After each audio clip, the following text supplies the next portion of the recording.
प्यारे बच्चों, नमस्कार। ज्ञान सिंधु कोचिंग क्लासेस में आप सभी का स्वागत है। क्लास 10th के जितने भी विद्यार्थी हैं 2023 में एग्ज़ाम देने जा रहे हैं और ऐसे में बनता है कि उनको अपना पैटर्न समझना होगा। अभी भी हमसे कुछ बच्चे सवाल करते हैं, सर क्या 20 MCQ आएंगे, क्या OMR शीट पर होंगे? तो मैं कहता हूं भैया आप कहाँ सो रहे थे। बिल्कुल आएंगे, 20 MCQ आएंगे, मल्टीपल चॉइस क्वेश्चन जिनका उत्तर आपको OMR शीट पर देना होगा। ठीक है, तो OMR शीट आपको कैसे फिल करनी है हमने ऑलरेडी हिंदी की प्लेलिस्ट में दे दिया है और क्रैश कोर्स में भी दे दिया है, सब जगह। ठीक है, तो आइए हम इस पेपर को एक एक प्रश्न करके हल कर लेते हैं। सबसे पहले आपको पैटर्न नया होगा, इसलिए आपको इंस्ट्रक्शंस बहुत केयरफुली पढ़ने हैं। The first 15 minute are allotted to only reading the question paper and instructions.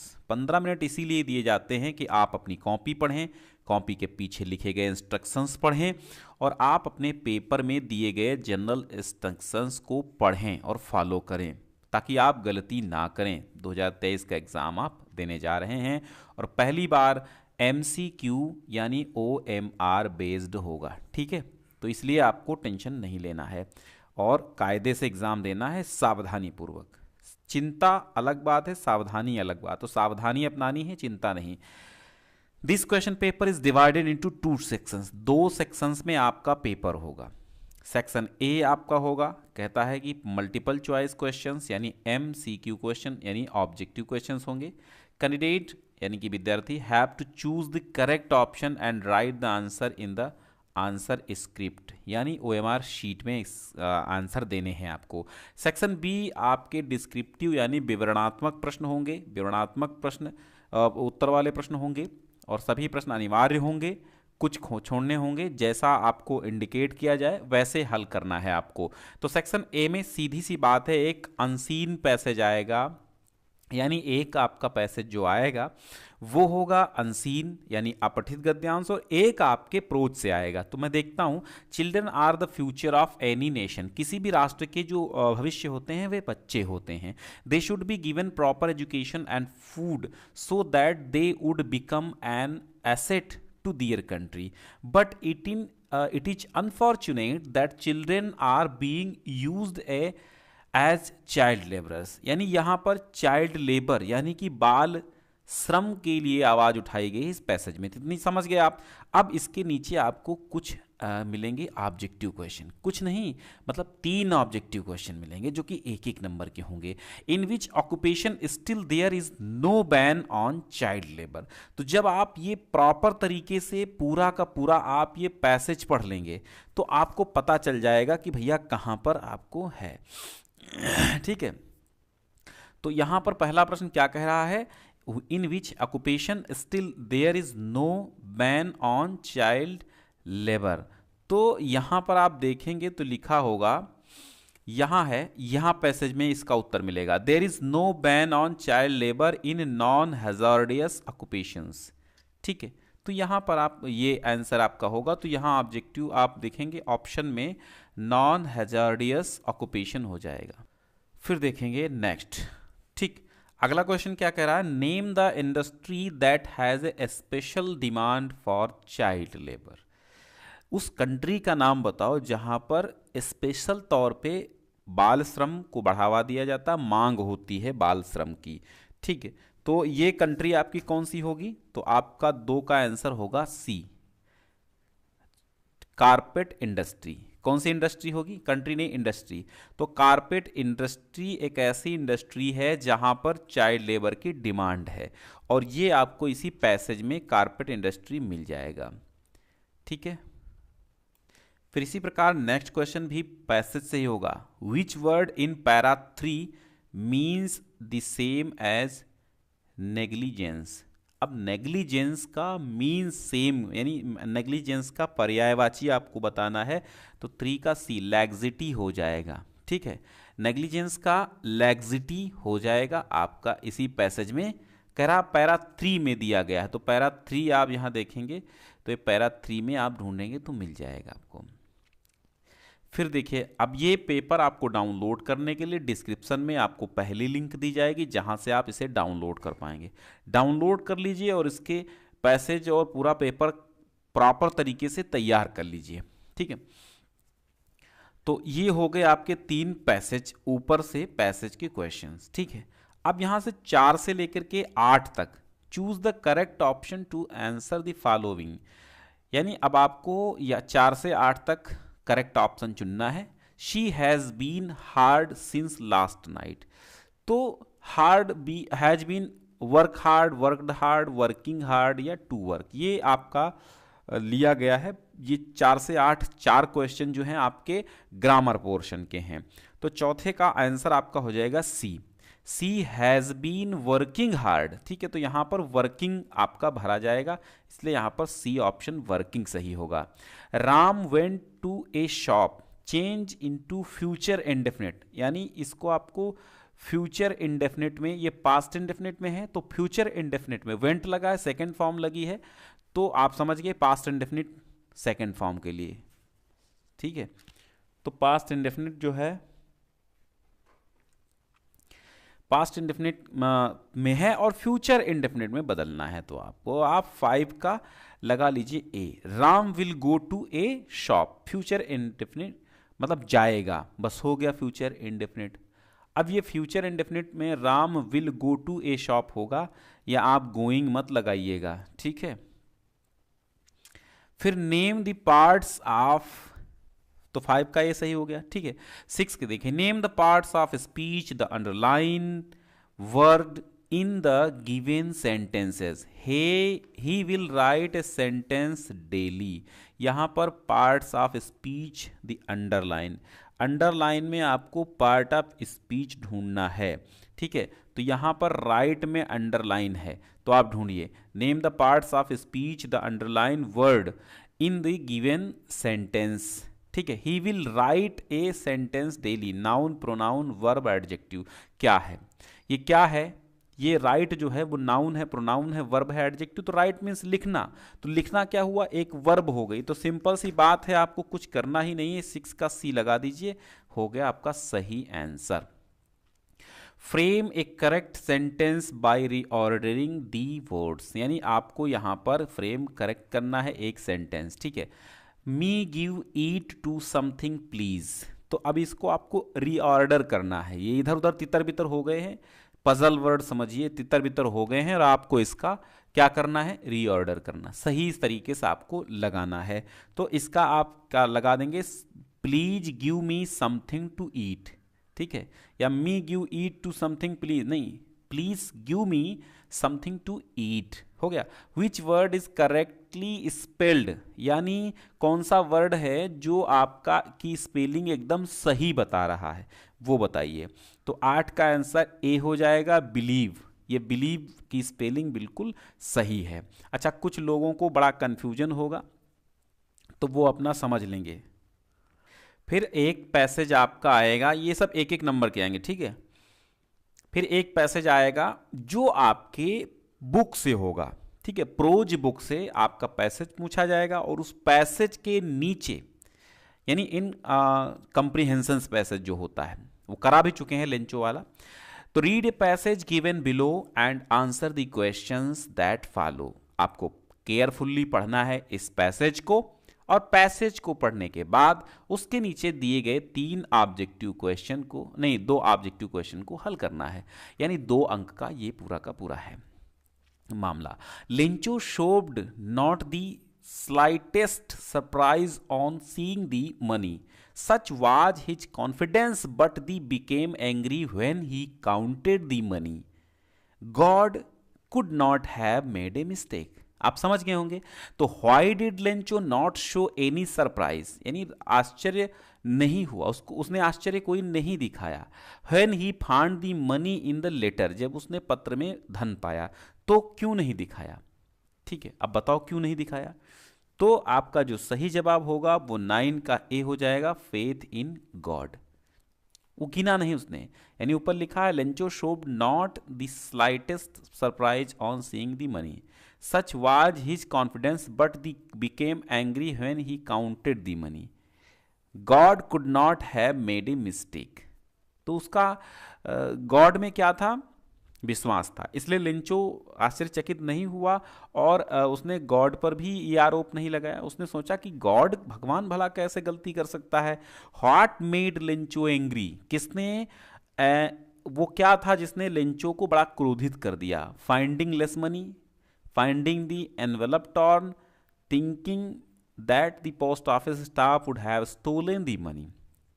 तो 10 का जो सही जवाब है वो आपका ए है, फाइंडिंग लेस मनी। जब उसने कम धन प्राप्त किया तो लेंचो एंग्री हो गया। ठीक है, अब 11वां देखिए, 11वां क्या है, 11 से 13। ठीक है, 11 से 13 क्या है, 11 से 13 based on your understanding of the prose lesson choose the correct option to the, यानी कि अब प्रोज से जो आपके चैप्टर हैं वहां से आपको 11, 12 और 13 तीन प्रश्न आपको मिलेंगे आपके चैप्टर से ऑब्जेक्टिव क्वेश्चन, जैसे कि मंडेला वाला है, जैसे कि लेंचो वाला है। तो इनके जो ऑब्जेक्टिव बनेंगे वो यहां से चुनना है। ठीक है, which party did Mandela join, कौन सी पार्टी थी जो मंडेला ने ज्वाइन की थी। तो 11 का सही जवाब हो जाएगा v, African National Congress, ANC। ठीक है, at what age did Gautam Buddha left his palace, जब उन्होंने अपना महल छोड़ा तो गौतम बुद्ध की उम्र क्या थी। 25 ईयर्स, 12 ईयर्स, 32 ईयर्स, 37 ईयर्स। ठीक है, क्या थी उम्र वो बताना है। तो 12 का जो राइट आंसर आपका होगा वो ए होगा। 25 ईयर्स में जो बुद्धा थे, Gautam Buddha, left his palace, उन्होंने अपना महल छोड़ दिया था। 13 नंबर क्वेश्चन कहता है the diary of a young girls is written in literacy genre card. ठीक है, जर्नल, मेमोरी, मेमोयर, ऑटोबायोग्राफी या फिर डायरी। एक डायरी जो यंग गर्ल द्वारा लिखी गई उसको क्या कहा जाता है, मतलब लगभग साहित्य में उसको किस विधा के नाम से जाना जाता है, ये पूछा गया है। तो 13 का जो राइट आंसर है वो बी हो जाएगा। बी क्या है, मेमोयर हो जाएगा। ठीक है, मेमोयर मतलब होता है संस्मरण कहा जा सकता है। रीड द फॉलोइंग एक्सट्रैक्ट, अब आपकी जो पोएट्री है यानी जो पोएम है उन पद्यांशों का पढ़ना होगा और क्वेश्चंस मतलब उनके नीचे दिए गए हैं। तो the way a crow down on me dust of snow a hemlock tree. ठीक है, who was sitting in the tree, तो ट्री पे कौन बैठा था, कौवा बैठा था, तो क्रो वहां आया है ना, क्रो, तो बी, 14 का बी आंसर आपका सही हो जाएगा। Where was the poet standing, poet कहाँ खड़ा था, तो हेमलॉक ट्री के नीचे खड़ा था, तो अंडर ए हेमलॉक ट्री, तो 15 का ए आप लगा देंगे। ठीक है, फिर आगे बढ़ते हैं। 16 to 20 यानी 16 से लेकर 20 तक, 16, 17, 18, 19, 20, चार क्वेश्चन जो हैं 16, 17, 18, 19 और 20, ये 5 क्वेश्चन आपके हैं। क्या, based on your understanding of the lesson in the book moments choose the correct option to answer the following questions. ठीक है, यानी जो आपको मोमेंट बुक में दिए गए हैं वो समझना है। The name of Mrs Pumphrey, तो मतलब the name of Mrs Pumphrey's dog is, Mrs Pumphrey के डॉग का क्या नाम था, टॉमी, राज, ट्रिक्की या जो। तो मिसेस पम्फ्री का जो डॉग था तो आप सभी जानते हैं उसका नाम था Tricki. The narrator of the story, the thief's story is, क्या है, Anil, an old man, the shopkeeper, Hari Singh.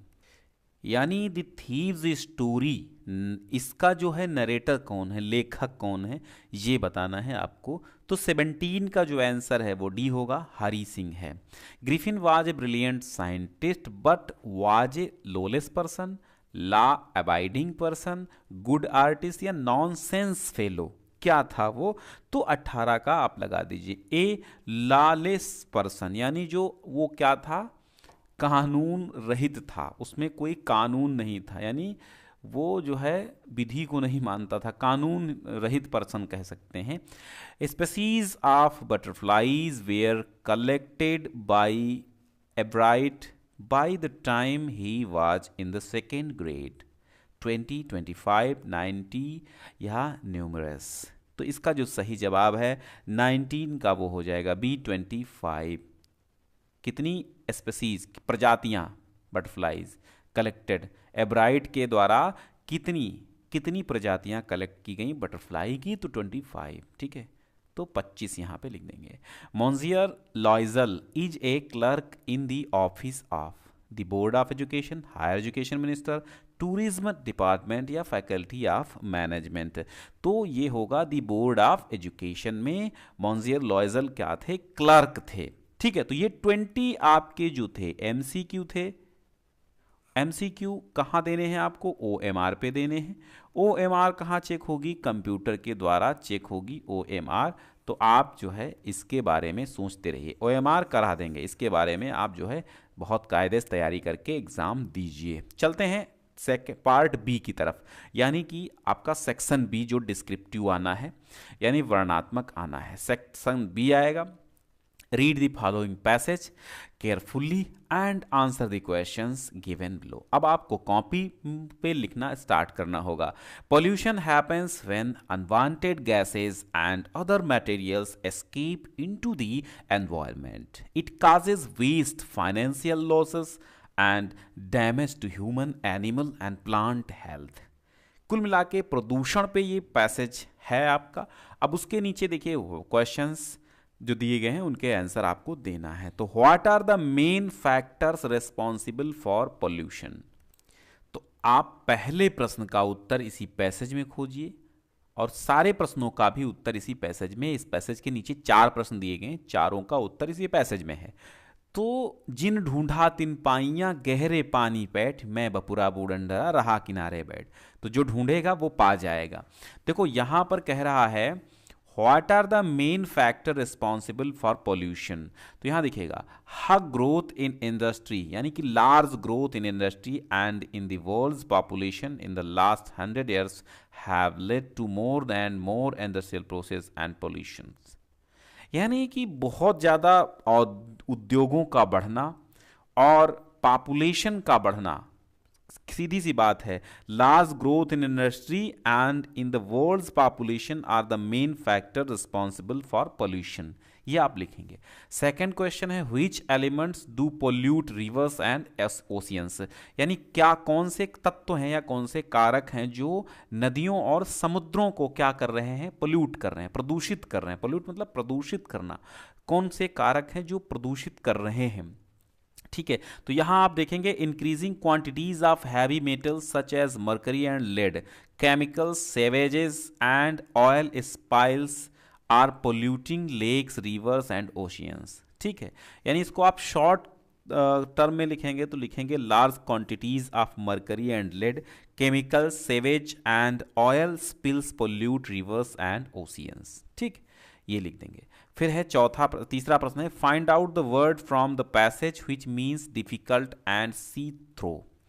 ठीक है, डिफिकल्ट टू सी थ्रो, आसपास देखने में कठिन, तो डिफिकल्ट टू सी थ्रो, तो उसको क्या कहेंगे, उसमें कहेंगे हम डेंस। डेंस माने गहरा, तो यहां पर आप लिख देंगे dense, DENSE।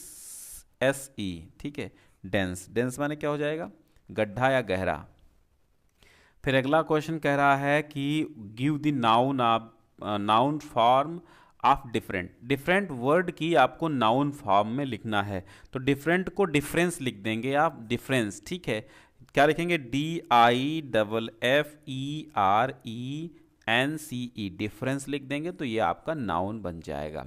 Right letter to your friend inviting to attend your birthday party. अपने बर्थडे पार्टी में बुलाने के लिए अपने मित्र को एक क्या लिखना है, पत्र लिखना है। ठीक है, तो ये सारे लेटर हम करा देंगे, एप्लीकेशन करा देंगे और आर्टिकल करा देंगे धीरे धीरे। Write an application to the principal requesting him to grant your full fee concession. पूरी फीस माफ करने के लिए प्रिंसिपल को एक एप्लीकेशन लिखो। या recently a cultural programme was arranged in your school with the help of the local artist of the city for raising funds to help an association for handicapped children of your city. Write a report on it. इस पर आपको एक report तैयार करनी है, लिखना है। Right N ऐसे articles on the following topics in about 80 words. A historical building, इस पर आपको कितने लिखने हैं, आपको 80 से 100 शब्दों में आपको ये लिखना है निबंध। Rewrite the following by changing into indirect speech. Indirect speech में इसको आपको बदलना है। He said to me will you help me. तो इसका बनेगा क्या, क्या बनेगा, तो बनाइए, चलिए बनाते हैं हम। ही सेड टू मी, तो ही आस्क्ड मी, क्या बना देंगे, ही आस्क्ड मी। ठीक है, फिर क्या करेंगे, उसने कहा will you help me today, तो आप बनाएंगे विदर। ठीक है, विदर, वेदर हेल्प, विदर, नहीं नहीं नहीं ऐसे, विदर के बाद आई वुड। ठीक है, I would help him that day, help him that day, today का दैट डे हो जाएगा। ठीक है, चलिए आप समझ लीजिएगा लिख लीजिएगा। फिर आपका कहा जा रहा है कि change the following into passive voice. Active voice से इसको पैसिव वॉइस में बदलना है। तो ये आप अपने शिक्षक से पूछ लीजिएगा, कोई दिक्कत इसमें नहीं है। चलिए ट्रांसलेट करवा देते हैं। बोध गया बिहार प्रदेश में एक प्रसिद्ध तीर्थ स्थान है, तो आप इसका बनाएंगे Bodh Gaya is a famous pilgrims centre in the state of Bihar. वहाँ एक बड़ा मंदिर है। There is a big temple there, इस मंदिर में गौतम बुद्ध की एक बड़ी मूर्ति है। तो there is a there is a big idol of Gautam Buddha in this temple. मंदिर के पास एक पीपल का वृक्ष है जिसे पवित्र मानते हैं। तो people tree near the temple which is the considered sacred. ठीक है, तो ये आपका हो गया। बाकी आपको 25 वर्ड्स में आंसर देना होगा। 4 क्वेश्चंस आपके प्रोच के दिए होंगे। 4 क्वेश्चंस में से 2 क्वेश्चन आपको यहाँ पर करने होंगे।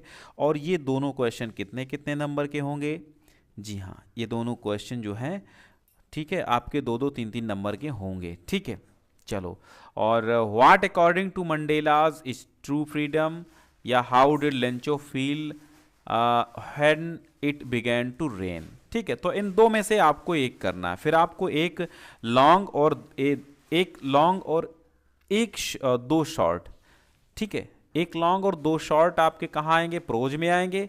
और फिर आपके इसी प्रकार सप्लीमेंट्री रीडर से आएंगे, और एक सेंट्रल आइडिया आपका आएगा, और 4 लाइन की कविता भी आएगी। दोनों आएंगे, सेंट्रल आइडिया आएगी, 4 लाइन की कविता आएगी।